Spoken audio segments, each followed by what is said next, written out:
Hi, welcome to Trade Finance Talks. We're at BAFT Europe Bank-to-Bank Forum, and I'd like to welcome Eva from BBVA. My name is Brian Canup, and I'm the Assistant Editor at Trade Finance Global. Thank you, Brian. Thank you for the invitation to be here today. Yeah, so thank you for joining us. Well, to start, can you give us a brief overview of your professional background and your current position? Sure. I'm currently responsible of global transaction banking at BBVA, a role that I have since 2019. Previously to that, I've been always working at CIB, at BBVA in different functions, more than 15 years in global markets, and more than 7 years working in finance and talent culture and strategy for CIB. Amazing. Well, now let's get to the meat of the interview here. What role do you see trade finance and transaction banking playing in supporting sustainability and ESG?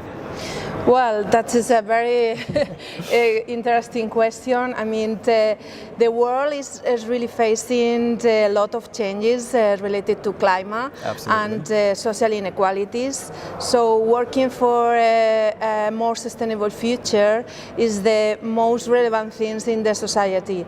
Everybody has to play a role on that, and also the finance sector, but of course also transactional banking is going to be relevant for helping in this purpose.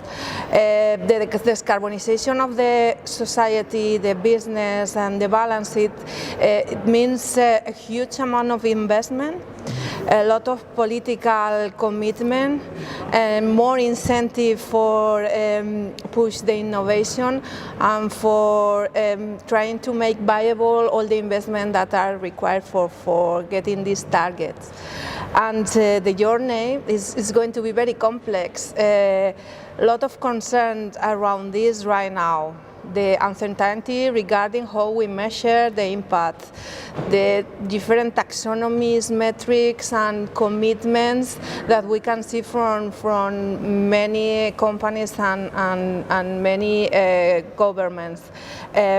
Difficult to compare with a long-term view, complicated to measure the carbon emission, and at the end we have facing some concern, the risk of greenwashing, and some claims regarding this already we saw. But in my opinion, the biggest risk is just not to do anything about this. I mean, we have to be involved, even with all this uncertainty, work very hard together with different disciplines on how we get this target or more sustainable future. And it means many things, and the banks are going to be a key part and a catalyzer for financing the transition of our clients to a more sustainable future. And this is a target that more and more are becoming very important in the strategy of the corporates, especially after the pandemic, where a lot of thinking was made about how to be more resilient, how to look for a more balanced growth after what we suffered during that time. So the agenda for ESG is accelerating right now in all its angles, in sustainability, environmental, social and government angles. And traditionally, this strategy came from the top of the organization, but everybody is required for having this target, having an impact in the reality. Also, the treasury departments and the procurement departments, and for that, the transaction banking also has to have a strong conversation about this topic with our client, a lot of solution to try to align the incentive and the strategies around this matter. Great, thank you for that. And on the topic of COVID, which you mentioned, one of the silver linings is the world became increasingly more digital as the pandemic moved on. We had no option but to change then. And so could digitization and technological development be a tool to make international trade more sustainable? Of course, I mean, digitalization and technology are going to be key to foster, to move forward more on looking for solution in this area. Especially digitalization and data will help us in the traceability and in the transparency to work on the ESG factors. And there are already some interesting use cases where we can see the potential. Just to mention some of them, I mean, the use of digital data analytics for massive information coming from the corporate environmental impacts, or the tracking of the ESG reports, or analyzing available information to have a more comprehensive approach to the position of someone regarding this matter. Is really a potential tools that we need to work in the future to cope with some of the risks that we mentioned before regarding greenwashing and traceability of the information. Also in trade finance, we have been working in many pilot and many opportunities about digitalization with technology related with DLT and blockchain approach.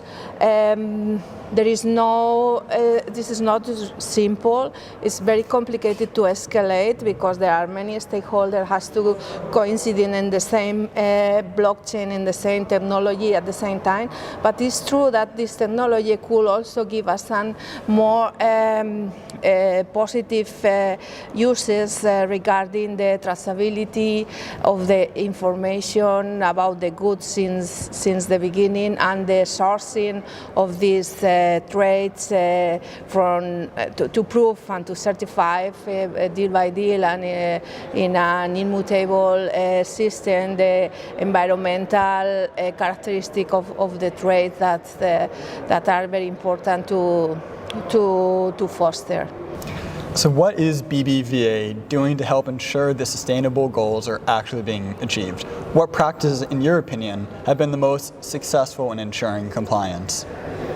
So for BBVA, sustainability is a critical part of the strategy. We think that banks are critical for helping in this transition and to provide the financing required for the investment that are huge to tackle the changes required. BBVA is focused on helping in the transition of the clients for a more sustainable future. And for doing this, we are working in different levels. We are working on improving our advisory capabilities in order to focus better the sustainability issue in the transition plans of our client, and to understand better the investment required and to be able to finance those. We are also have been working on having sustainable version of all the products in a standard way in some cases, to help in the alignment of the sustainable target within the across the business. And also digitalization and data are going to be key, and we are working with that in order to provide new business solution. And what is the last lever that I will mention is the risk management. It is very relevant, and the climate risks will be taken into account in the risk department in order to assess better the risk of the transition, and also because that is going to be included more and more in the internal processes of credit allocation and risk allocation. And we have been working on having sustainable version of all the product with a special focus on supply chain finance. The scope 3 is one of the most complex parts regarding emission. And there are many reasons for that, because it's very complex to measure the emission of the value chains. It's complex to identify the opportunity for improvement, it's costly, and there is a lack of alignment within the value chain. But if the corporates want to achieve their net zero target, the scope 3 has to be considered, and the supply chain finance product can be a tool to have a first approach to this matter and to try to help the Treasury and the procurement department to work on this. So we have been working on a specific solution with different approaches in order to be ready also to have a proposal to our clients regarding this opportunity that will help them to align those departments with the internal target of the company, and also by differentiating the price of the discount in these products, also align with the suppliers and having a cascade effect within the supply chain. Well, we're going to switch ideas a little bit here, but in my opinion is equally as important. As an inspirational leader in the industry like you are for trade finance and for transaction banking, how should the industry market itself to young people? What are the next steps to get the future generation involved in this business? Yeah, I think transactional banking is a unique and very attractive proposition from young people wanting to start their careers in banking. And the reason for that is that the transaction banking is a growing business, full of innovation inside, and is gaining relevance and weight within the wholesale banking industry. And one important characteristic is that the training that someone can get at working at GTV is really very complete and very holistic to understand very well what is going on in the banking industry right now. It's the skill that you need to foster are not only finance knowledge or legal or commercial skill, but also the use of data, the technological background that are necessary more and more in order to understand better what our client needs, which are the connectivity solution that we might offer, and to try to solve the problem of our client in a better way. Transactional banking functions are on the rise. I mean, the demand of more complex knowledge around the transactional banking is increasing, and more this position have nothing to envy to other investment banking activities. And this is very important for retain and to attract people, and this is a question of the visibility of the growth opportunity, the innovation, and the learning that you can have working in transactional banking at this moment is really a very, very comprehensive and complete approach. Well, Eva, thank you very much for joining Trade Finance Global at BAFT Europe Bank to Bank Forum. Thank you very much.